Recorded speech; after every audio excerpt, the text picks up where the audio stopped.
Halo pemirsa, jangan lupa subscribe YouTube channel official iNews dan nyalakan loncengnya.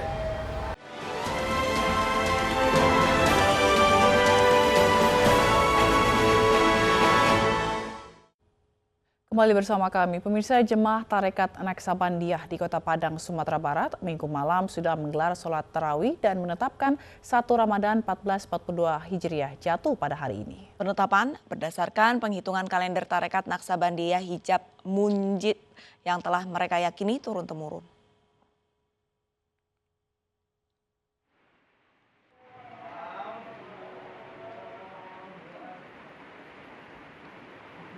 Puluhan jemaah Tarekat Naksabandiah di Kota Padang sudah melaksanakan sholat tarawih pada Minggu malam yang menandakan jatuhnya awal Ramadan pada hari Senin 12 April 2021. Penetapan berdasarkan kalender Hisab Munjid, yaitu menghitung jumlah hari berdasarkan jatuhnya Ramadan pada tahun lalu. Jemaah Tarekat Naksabandiah di Sumatera Barat diperkirakan mencapai lebih dari 10.000 orang.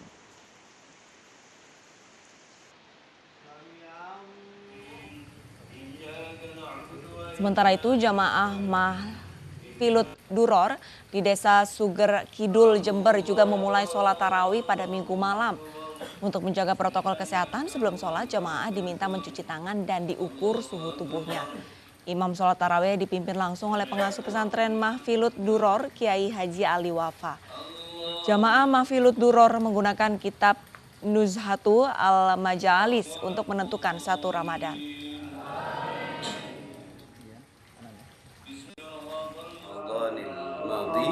Awal Ramadan al-ati. 5 hari dari awal Ramadan yang pertama akan menjadi awal Ramadan yang akan datang.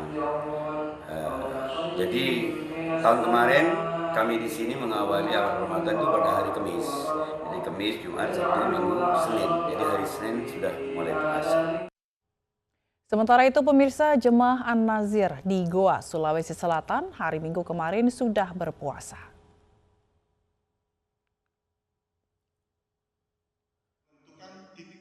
1 Ramadan ditetapkan jemaah An-Nazir jatuh pada hari Minggu kemarin setelah sebelumnya menggelar musyawarah serta mengamati perjalanan bulan. Pengamatan bulan dilakukan sejak awal masuknya bulan Sya'ban. Selain itu, tim pemantau yang terdiri dari 9 tokoh An-Nazir juga memantau pasang surut air laut. Jemaah An-Nazir menghitung 1 puasa Ramadan pada Senin 12 April 2021. Puasa yang dijalankan minggu kemarin merupakan puasa penyambut Ramadan.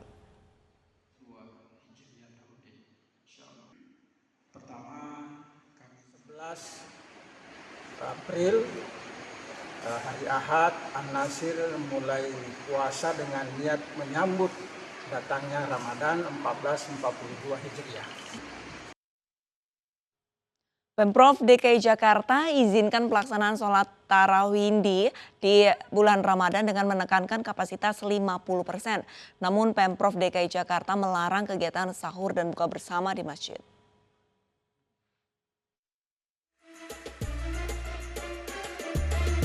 Menghadapi Ramadan kedua di masa pandemi, Pemprov DKI Jakarta menerapkan peraturan dalam beribadah sholat tarawih yang menekankan kehadiran hanya 50%.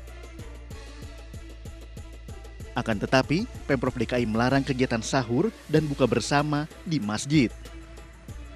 Bahwa dimungkinkan sholat tarawih dengan kapasitas 50%, kami tidak perkenankan takjil atau sahur di masjid atau buka puasa di masjid, ya, karena dapat menimbulkan penularan atau droplet. Ya.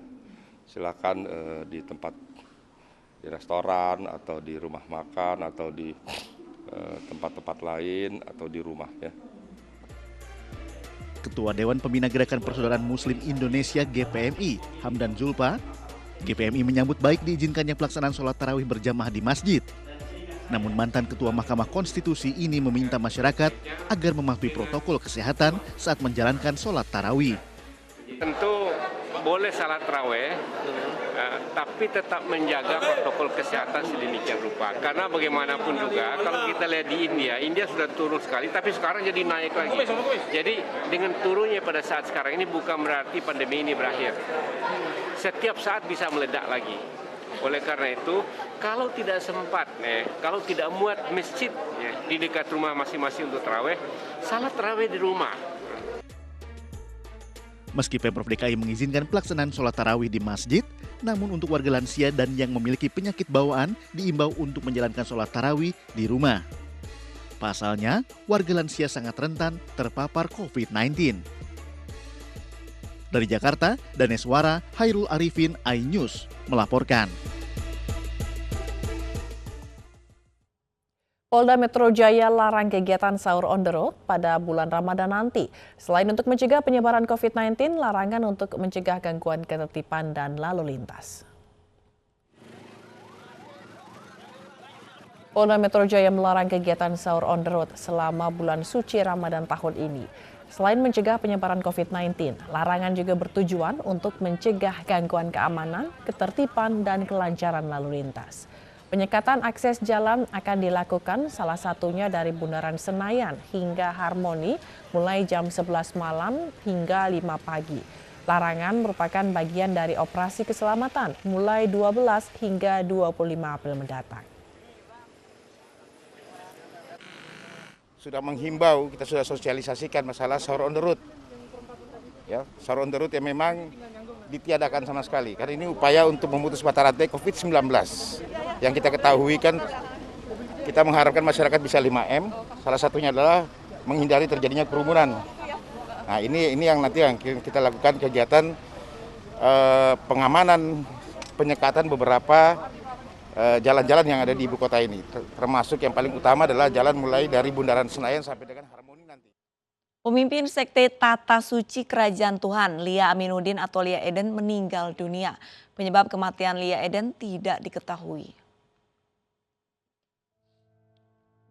Kabar meninggalnya pemimpin Sekte Tahta Suci Kerajaan Tuhan, Lia Aminuddin atau Lia Eden, diumumkan oleh postingan Serikat Jurnalis untuk Keberagaman atau Sejuk melalui akun media sosialnya.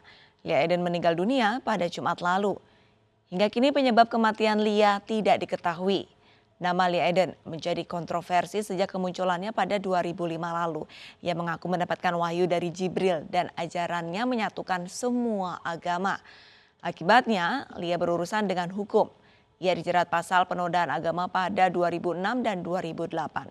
Namun selepas dari penjara, pada tahun 2011 ia mengaku tidak kapok dan terus menyiarkan ajaran kepada para pengikutnya.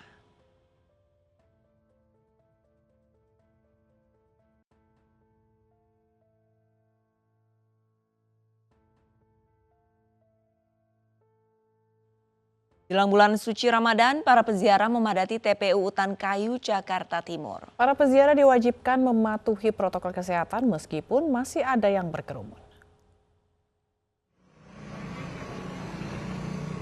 Sejak pagi tadi, TPU Utan Kayu, Rawamangun, Jakarta Timur ramai dipadati peziarah. Mereka datang untuk mendoakan keluarga dan leluhur yang telah meninggal dunia. Sebagian peziarah datang secara berkelompok. Kerumunan pun tak terhindarkan. Para peziarah mengaku pergi ke makam dengan menerapkan protokol kesehatan ketat untuk mencegah penularan COVID-19. Jelas sekali. Kebetulan dalam setahun ini kita kan usianya sudah senja ya. Sudah 63 tahun. Jadi kita agak keluar dari rumah agak khawatir sekali sih. Kebetulan kita juga baru imunisasi baru sekali. Jadi kita masih hati-hati sekali. Tahun lalu itu kita menggunakan sistem perketat dan tahun sekarang tetap masih kita menghimbau agar tetap menggunakan prokes untuk memasuki ke area TPU ini. Berbeda dengan tahun lalu di mana peraturan berziarah dibatasi sangat ketat. Kini para peziarah beramai-ramai datang ke pemakaman. Peziarah diminta selalu mematuhi protokol kesehatan selama berziarah. Dari Jakarta, Bunga Cingka, Damar Wicaksono, Rizky Ikhwal, iNews melaporkan. Manchester United berhasil comeback menang 3-1 atas Tottenham Hotspur dalam laga pekan ke-31 Liga Inggris. Informasi dunia olahraga akan kami hadirkan usai jeda, tetaplah di iNews Pagi.